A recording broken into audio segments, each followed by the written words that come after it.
You are listening to the Patriot Pastors Podcast, where we talk about today's issues from a pastor's perspective, as well as calling America back to the faith of our fathers. Without God, democracy will not and cannot long endure. We ever forget that we're one nation under God, then we will be a nation gone under. Here's your host, Wade Lentz and Harold Smith.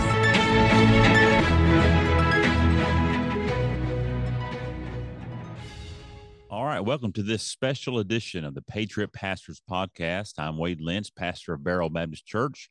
It is special because normally we just Zoom one another during a podcast, but today we are together, and we are having at our church at Beryl Baptist Church a Bible conference, and Harold is one of the speakers.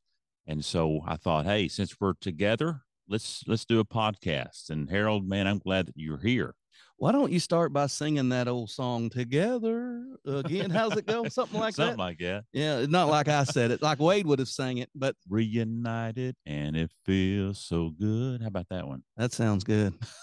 Even if you did sing it, it still sounds good. Wow. Of the two of us, he's the awkward. only singer. I'm not a singer. Oh man. So yeah, we're here, and the sacred desk is just over my left shoulder. Mm-hmm. Alan Nelson christened it last night. He really preached a tremendous message. Alan preached a message last night that was, I told him afterwards, I said, that's probably the best message I have ever heard you preach. Mm-hmm. And I meant that. Right. It was very good, very powerful sermon. He gave it all he had, for sure. And appreciate him. And you'll be preaching behind the sacred desk in just about 3 hours? Not very long. So No. we have to make this rather short. Yeah. We spent our time at the Marketplace Grill, Mm-hmm. and I ate a whole loaf of bread myself. it was floating in a stick of melted butter too. Yes. That was. It kind of looked like the Titanic as Wade was just drowning it down in the butter and never to rise again. Oh, but it was worth it. Man, it was good. Yes. It was really good. Yes. I had shrimp tacos, and I'm hoping they don't haunt me during the podcast. They were spicy cilantro lime shrimp tacos. Yeah. So anyways, I'm good. Yeah. And, my Indian name is Iron Gut. Iron Gut. Yeah. Wow. I can eat old Ironside. old Iron Gut. Yeah. I can eat anything. Wow. Well, let's talk about libertarianism. Have you ever heard of it?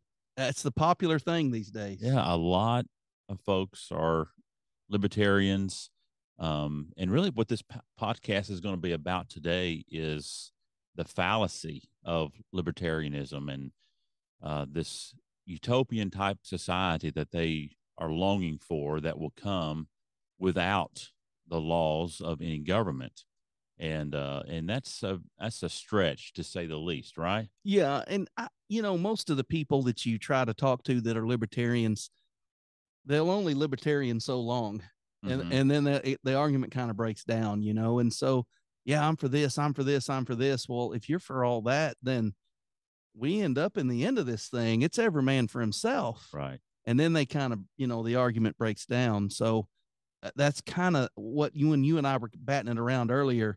I'm like, yeah, it sounds good on paper. Initially, I don't have to be a Republican and all the baggage. I'm a libertarian, until you realize, every man for himself is not really, that's not a really good society. Right. Yeah. I made a Facebook post a while back about, to all the libertarians out there, here's the opportunity. If you want to stop the Biden regime, then stop voting for Libertarian.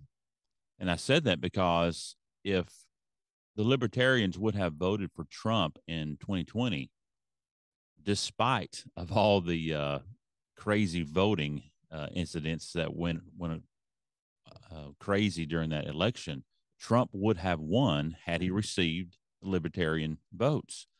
And so, my goodness, this is the time to stop it, because guess what? You're not going to win. The libertarians are not going to win. especially in national election, to me, you're wasting your vote. Now, Wade, you can't tell people how to vote. Correct, but I can get real close, real close. But, I'm just saying, and the thing is, the reasoning as to why you're voting Libertarian is flawed. It's flawed because I don't think that a Libertarian understands truly the depraved nature of man, the total depravity of man. So without any laws, you think, well, man would be okay. The nation as itself, the society would be okay, but it wouldn't. You read the book of Judges, and it says over and over again, they did that which was right in their own eyes. And that didn't work out well at all. It was a state of lawlessness. Right. And let me just very quickly give you just some of the principles found on the Libertarianism party site. There's some things that we would agree with them on, such as parental rights, adult rights and responsibilities. Their crime and justice things are a little bit crazy, I would say.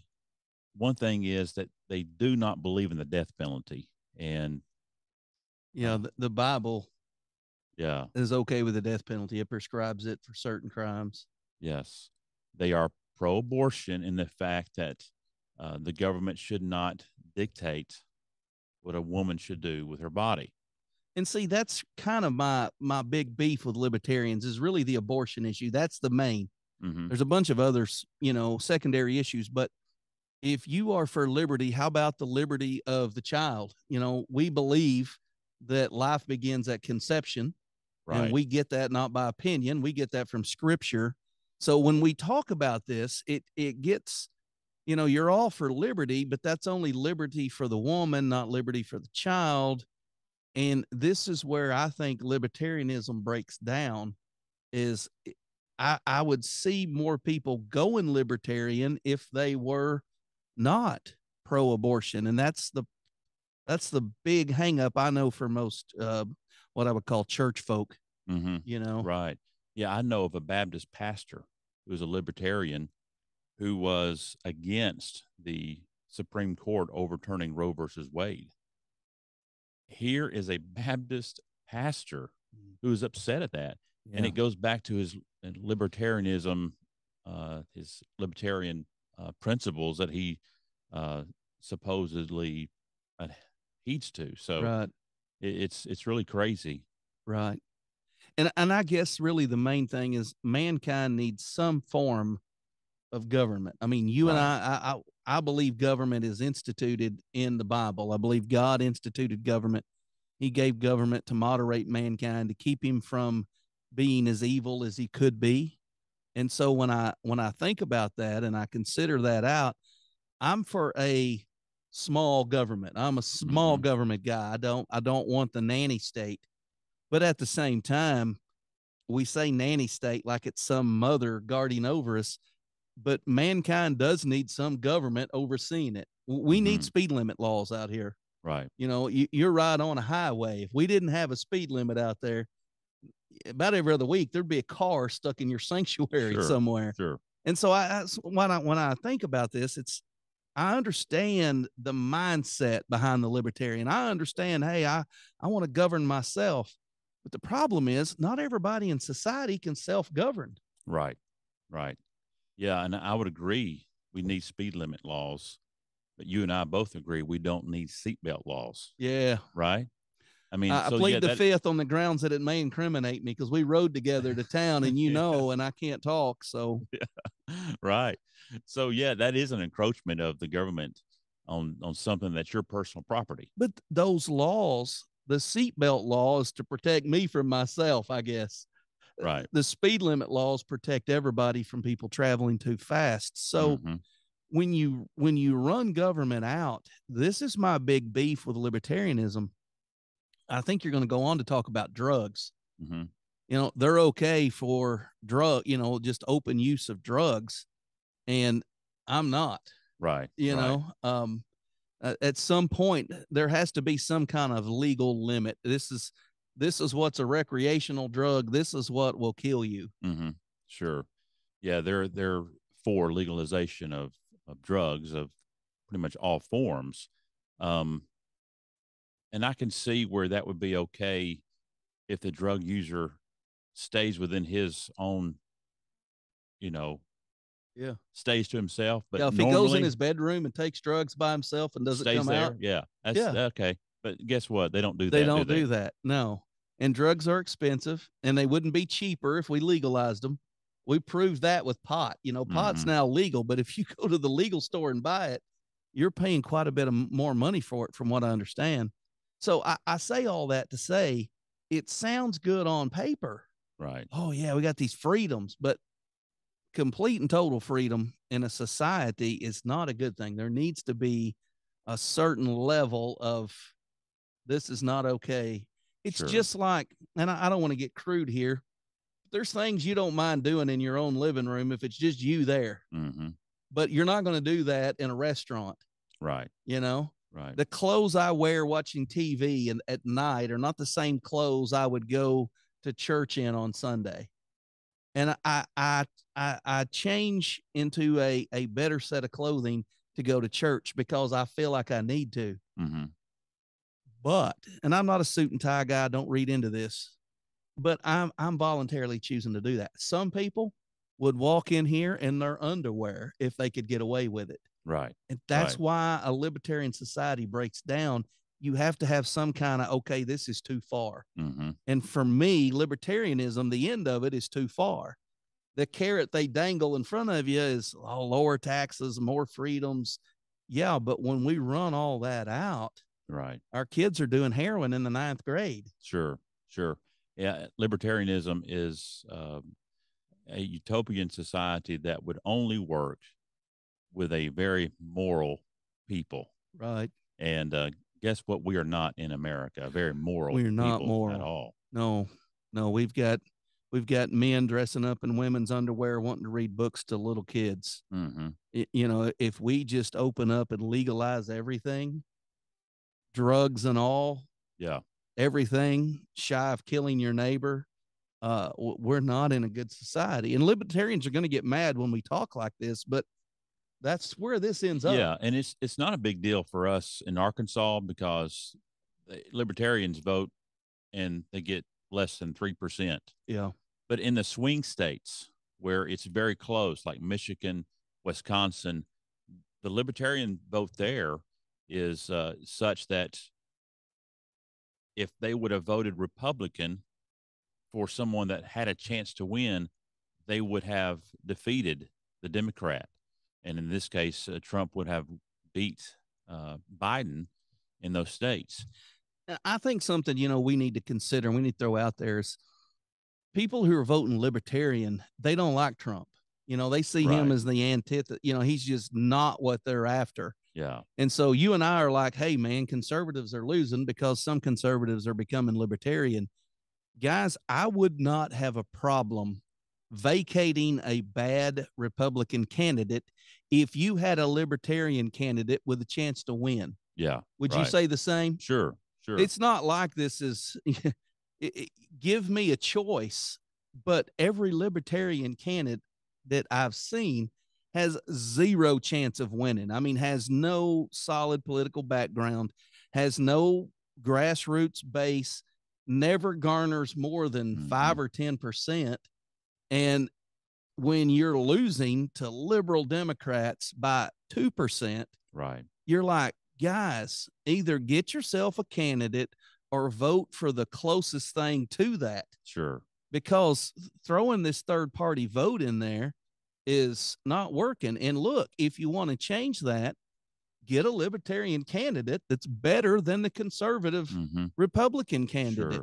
Sure. I looked at libertarian candidates. I mean, I looked at their platform, everything for governor, for senator. I mean, and in every race last year, man, they were like guys right out of college, no experience. I'm going to change the world. I'm like, that's great. Mm-hmm. I need a track record. That would be like me walking into Grace Community Church and going, I'm a preacher.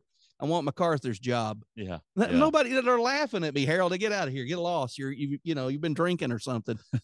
That's kind of the way I feel with a libertarian candidate. Right. The guy has no footing. He has no real credentials. And he's like, vote for me for governor. Sure.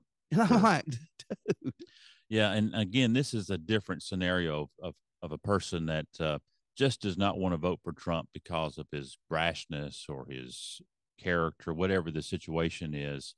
They have a moral conscience, and they're guided by that conscience. They don't want to sin against their conscience.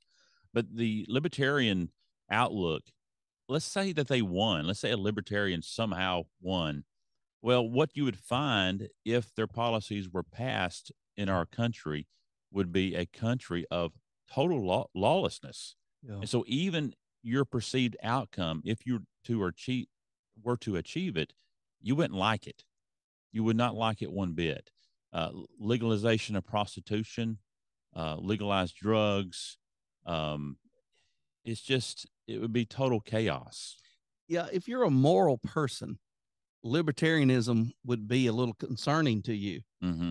If you're not a moral person, then you're like, I'm okay. I want legalized prostitution. I want legalized drugs.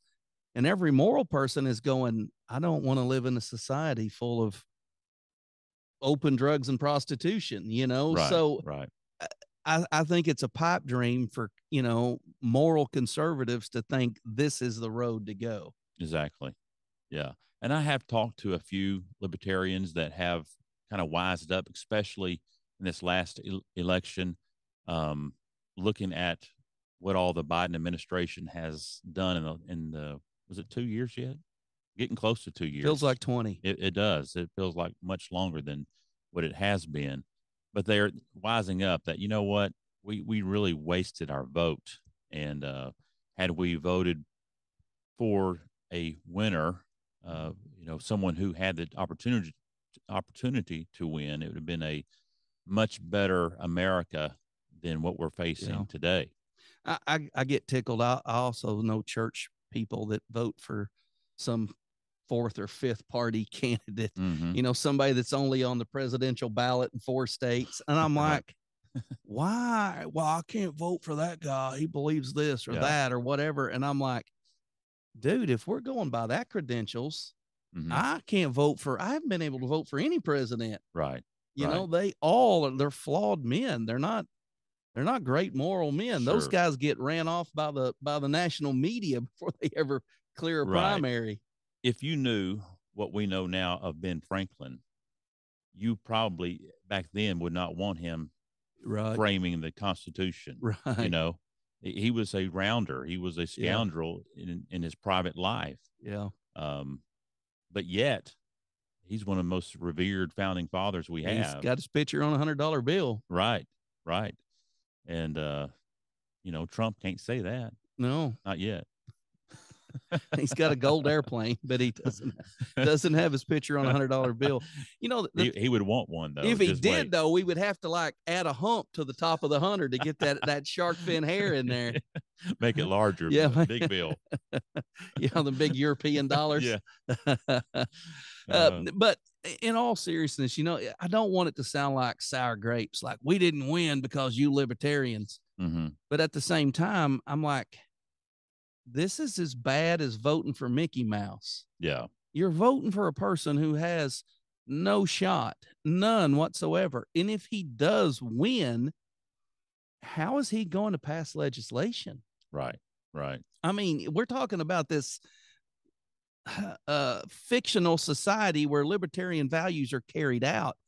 My question is, you can't get anybody in office. And if you do, how are you going to run that legislation through a Republican Democrat Senate and Congress and House? And how are you going to navigate that? Yeah. And then when you get that navigated, look at what you're going to end up with. Right. It's not the America that I don't think anybody really wants. What laws do is it keeps should keep an immoral people in check. That's what laws. Yeah, they are don't meant to make do. you moral. They Right. just keep the worst of the worst from becoming the worst. Right. Right. Or continuing to be the And worst. even with the laws that we have, you certainly have men who are, renegades and savages who still, there was an active kill. shooter last night during the conference. Yeah, there was a man that just randomly shot 3 people in Conway, Arkansas, killed 2 of them, and severely injured a third one.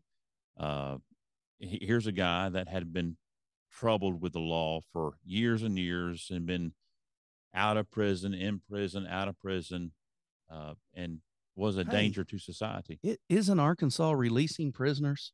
Didn't we do an episode on that? Yeah. Yeah. In and out Crazy. of prison, and he kills people. Yeah. Yeah. So, laws do not necessarily keep immoral people from sinning, but it should, and it does, keep them in check. Right. Now, if you were to punish those who break laws correctly, like this man here, he needs to have a fair trial. And if he is found guilty, the man needs to be executed. Yeah. Bottom line. Yes. But today we're too soft to do that. And that breeds another problem. So what's the big deal if we have all these laws, but we don't make those laws punishable, right, to fit the crime? Then that in itself just leads to more crime. We wouldn't say more laws make better people. Right. You're not going to legislate morality. You're not going to make people better by creating more laws. But we do need some laws for the betterment of society. And I think libertarian is a step too far. I think when you initially see the carrot dangled in front of you, you're like, yeah, I like that. Mm-hmm. But that's what you would do. Yeah. Look at the worst person in your society that you can think of and say, okay, everything they want to do is now legal. Yeah. Right. Yeah. I want to go fishing without a fishing license. I want to kill 8 deer instead of 5, because I want liberty. And well, what about the guy that wants to kill 200 deer? Right. Does he get his way too? Sure. And so there has to be some kind of law here. And that's the problem with libertarianism. They're like, as long as it's not hurting everybody else, do it. And you need more checks than what they're advocating. Well, while we're on the subject, what's your opinion? Do you think Trump runs again in 2024, or does he sit it out? I'll tell you, I'm not a prophet nor the son of a prophet. No, I don't want Trump to win again. I'm going to be honest with you. The first time I voted for Trump, I voted for him out of desperation. Yeah. There was the guy I wanted lost in the primaries. So I was stuck with a Trump and I voted for him. He surprised me. He did just about everything he promised to do. And I was tickled to death. I thought, man, here's a guy, he's a jerk. Yeah. But I knew that when he got there. Right. So during those 4 years, I was like, all in all, this is a good thing. I don't like his attitude, but I like his policy.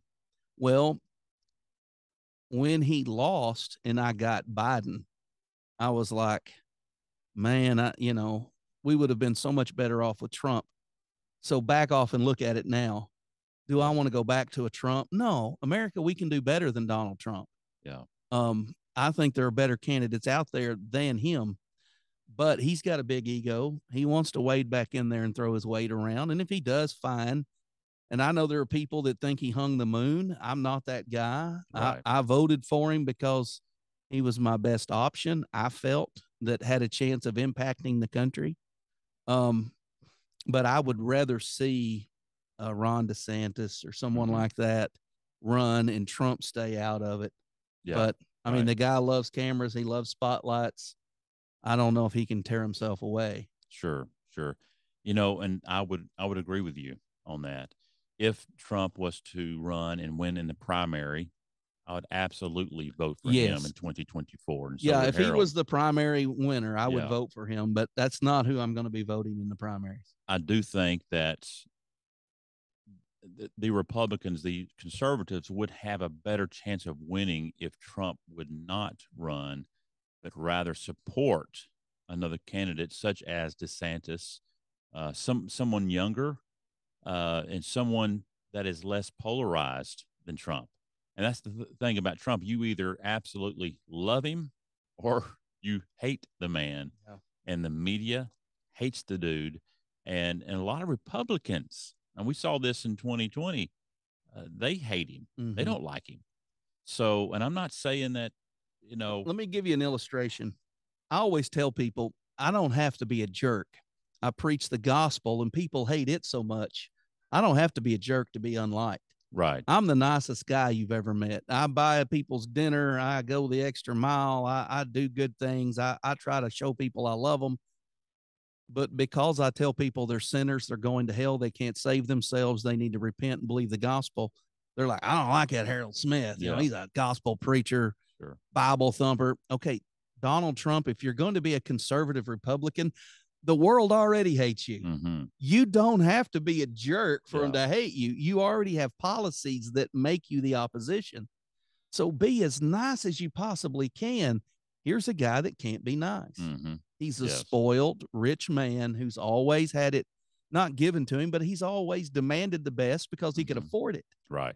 And people have always handled him with gloves on because he was a powerful man. He doesn't know humility. He doesn't know those things. He's never going to be a great leader. I agree. That's a very good point that you made.